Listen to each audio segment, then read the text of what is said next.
Hello अस्सलाम वालेकुम everyone, welcome to my YouTube channel doctor online. आज का हमारा टॉपिक है फ्रोजन शोल्डर। आज हम इसके देखेंगे कॉज, सिम्टम एंड ट्रीटमेंट। आज हम देखेंगे कि हम कैसे इसको रिड्यूस कर सकते हैं, इसका पेन, और कुछ प्रिस्क्रिप्शन मेंशन्ड होगा। तो अगर आप मेरे चैनल पर न्यू हैं तो मेरे चैनल को लाइक करें, सब्सक्राइब करें एंड शेयर करें। Thank you. फ्रोजन शोल्डर एक पेनफुल कंडीशन है जिसके अंदर हमारी शोल्डर की मूवमेंट लिमिटेड हो जाती है। हमारा शोल्डर फुली तौर पर मूव नहीं कर सकता।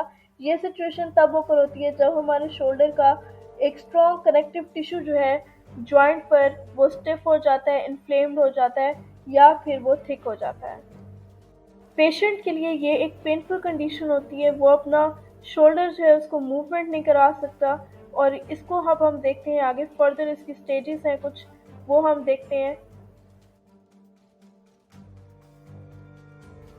Stages of frozen shoulder।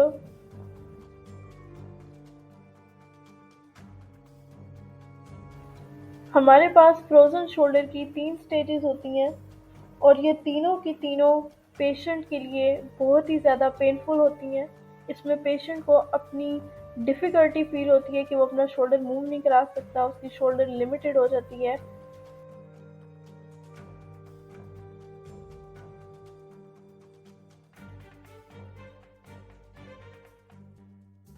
सबसे पहले हमारे पास आती है फ्रीजिंग और पेनफुल स्टेज। ये एक ऐसी स्टेज है जिसके अंदर पेशेंट का जो पेन है वो आहिस्ता आहिस्ता इंक्रीज करता जाता है।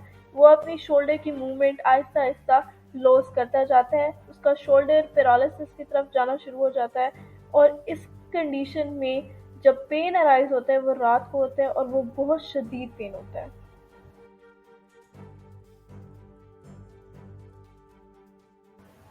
नेक्स्ट हमारे पास है फ्रोजन स्टेज। ये एक ऐसी स्टेज है जिसमें पेन तो इतना शदीद नहीं होता। इस स्टेज में पेन डिक्रीज हो जाता है, लेकिन शोल्डर स्टिफ ही रहता है। उसमें थोड़ी मूवमेंट की फ्लेक्सिबिलिटी नहीं होती। इस स्टेज में शोल्डर स्टिफ होता है।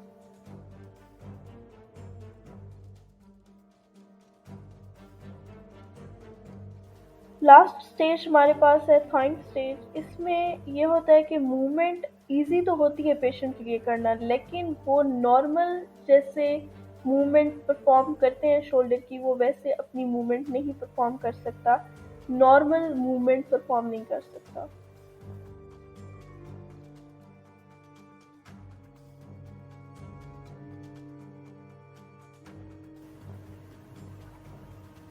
अब हम देखते हैं फ्रोजन शोल्डर के कॉजेज। अब हम देखते हैं फ्रोजन शोल्डर के कॉजेज। इसके कॉज में सबसे पहला कॉज है पेन। इस कंडीशन में पेशेंट को बहुत पेन होता है, और ये पेन बहुत वर्स होता है। नेक्स्ट इसका कॉज है कि पेशेंट अपनी जो मूवमेंट है उसको कम्प्लीटली लॉस कर देता है। उसकी शोल्डर बिल्कुल भी मूव नहीं कर सकती इस कंडीशन में।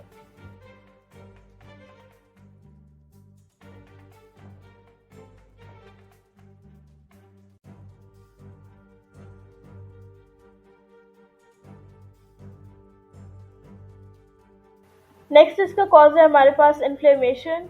इसमें पेशेंट को स्वेलिंग हो जाती है, पेन होता है, मूवमेंट करने में इरिटेशन होती है। जो जॉइंट के टिश्यूज होते हैं वो स्टिफ हो जाते हैं, उनके अंदर इन्फ्लेमेशन आ जाती है, और ये एक बहुत पेनफुल कंडीशन होती है पेशेंट के लिए।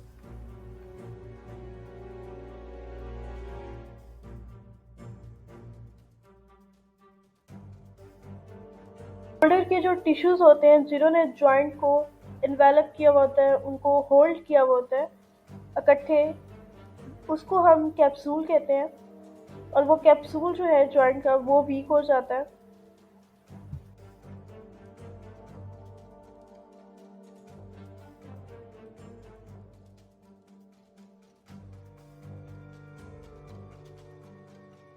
अब हम देखते हैं कॉजेस ऑफ शोल्डर पेन, कि फ्रोजन शोल्डर की कंडीशन में हमें शोल्डर पेन क्यों होता है, किस वजह से होता है। अब हम देखते हैं इसके कॉजेस।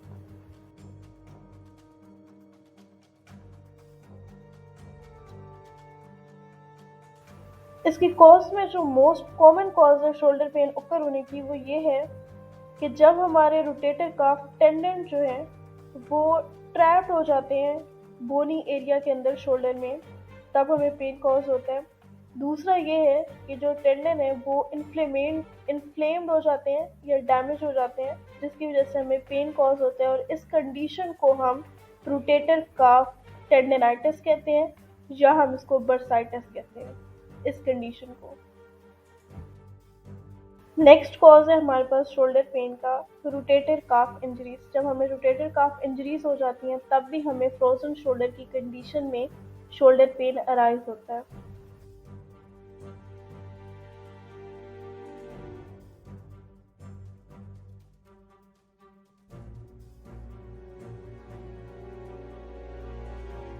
शोल्डर पेन का एक लास्ट कॉज ये है ओस्टियोआर्थराइटिस। ओस्टियोआर्थराइटिस की कंडीशन में भी हमें शोल्डर पेन अराइज होता है।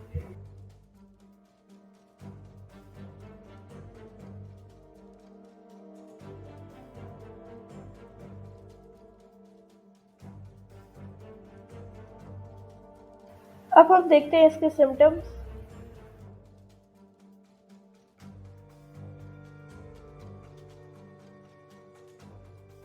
इसके सिम्टम्स में सबसे पहले हमारे पास आता है पेन एंड स्टिफनेस।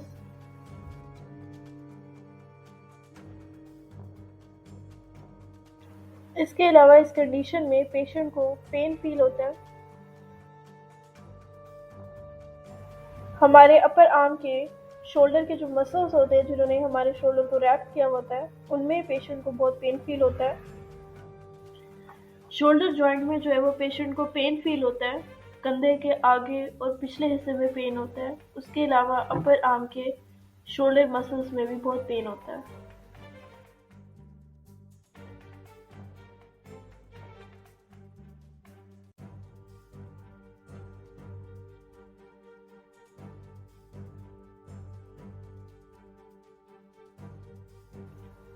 मूवमेंट जो है वो पेशेंट नहीं कर सकता इस कंडीशन में। उसके अलावा जब कोई मूवमेंट परफॉर्म करता है पेशेंट तो उसे बहुत ज़्यादा पेन फील होता है।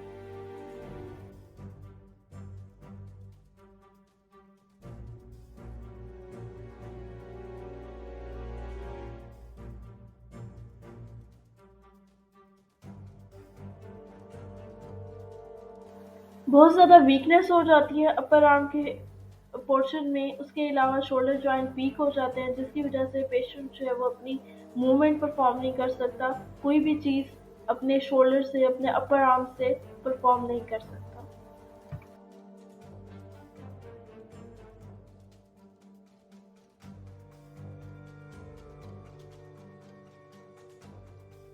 इसके कॉजेस में सबसे लास्ट कॉज हमारे पास ये आता है कि पेशेंट को एक चुभने वाली सेंसेशन फील होती है, जिसको हम टिंगलिंग सेंसेशन कहते हैं, और एक बर्निंग पेन होता है। ये सारे हमने अब देखे हैं इसके कॉजेस शोल्डर पेन के।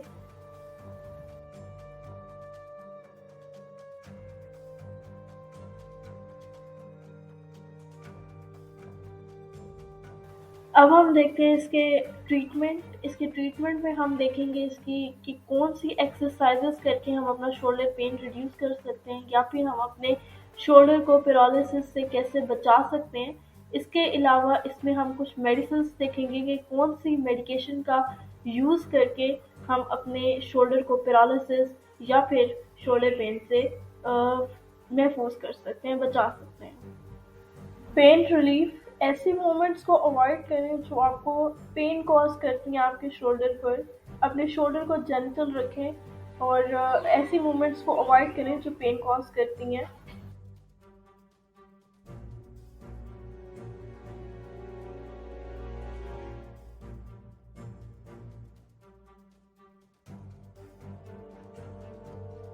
शदीद पेन और स्वेलिंग से बचने के लिए कुछ प्रिस्क्राइब्ड मेडिसिन हैं जिनको आप रेगुलर बेसिस पर लें, जैसे कि एस्प्रिन हो गई, ब्रूफिन हो गई।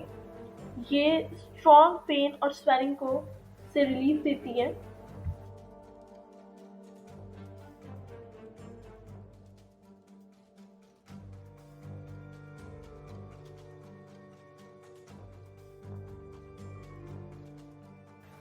विटामिन सप्लीमेंट्स का यूज़ करना चाहिए हमें अपनी लाइफ में। विटामिन सप्लीमेंट्स में हमारे पास आ जाती है ओमेगा 3 फैटी एसिड्स आ जाते हैं, ग्लाइकोसामाइन आ जाती है।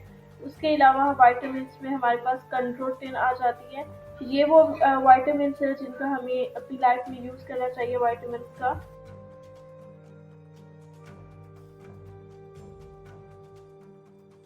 अगर कोई मसल इंजर हो जाता है तो मसल इंजरीज के लिए हमारे पास विटामिन सी है। विटामिन सी बेस्ट है फॉर मसल इंजरीज। इसके अलावा भी विटामिन सी जो है वो हमारी बॉडी के लिए इम्पोर्टेंट है।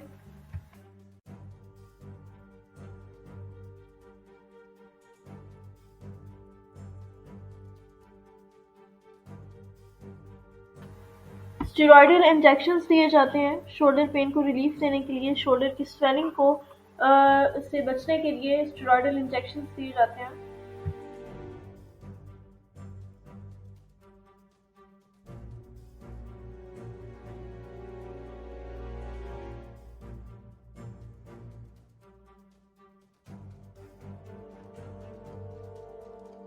जो मसल पैरालिसिस की तरफ जा रहा होता है या हमारा शोल्डर पेन कॉज कर रहा होता है, उसके लिए ज़रूरी है कि हम दिन में एक दफ़ा एक्सरसाइजेस करें to reduce the pen.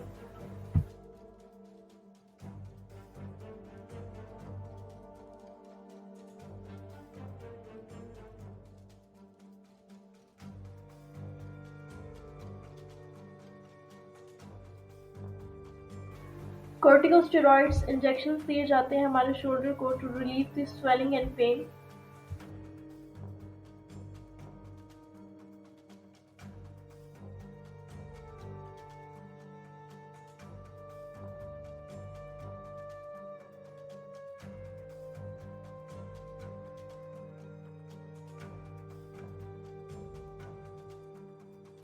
Pendulum stretch type exercises हमें करनी चाहिए। ये बेस्ट होती हैं to relieve the pain and shoulder stiffness.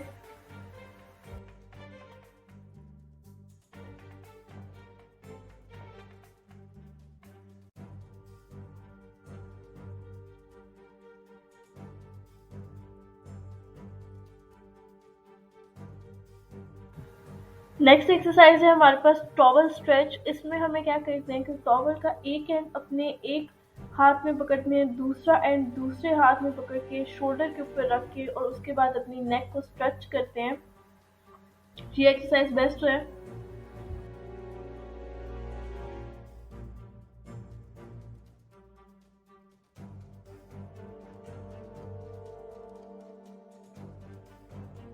Finger walk, ये एक्सरसाइज दिन में 2 दफ़ा करते हैं। इस पोजीशन को 25 सेकंड के लिए होल्ड करते हैं, रिपीट करते हैं 5 to 10 टाइम्स जब आप ये एक्सरसाइज कर रहे होते हैं।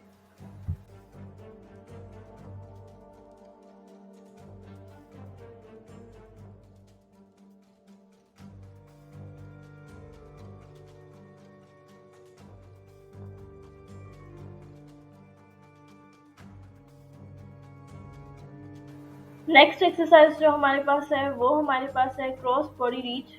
ये एक्सरसाइज बहुत बेनिफिशियल है to relieve the swelling and pen.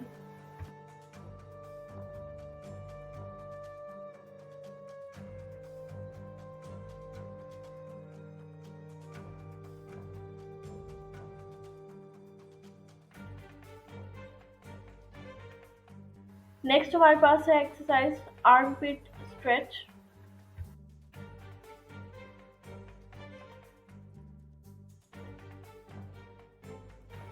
Outward rotation,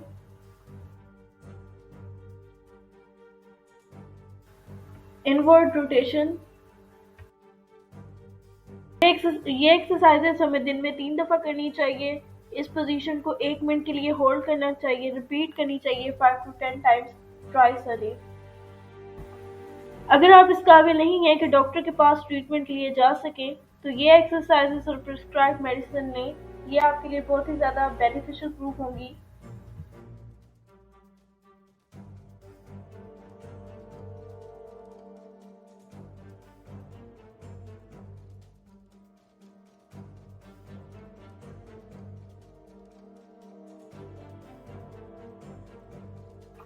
ये एक्सरसाइज दिन में 1 दफ़ा करें। इस पोजीशन को 15 सेकंड्स के लिए होल्ड करें, रिपीट करें 15 टाइम्स 15 सेकंड्स के लिए। Thanks for watching my video. Hopes आपको मेरी वीडियो अच्छी लगी होगी और ये आपके लिए बहुत बेनिफिशियल प्रूफ होगी।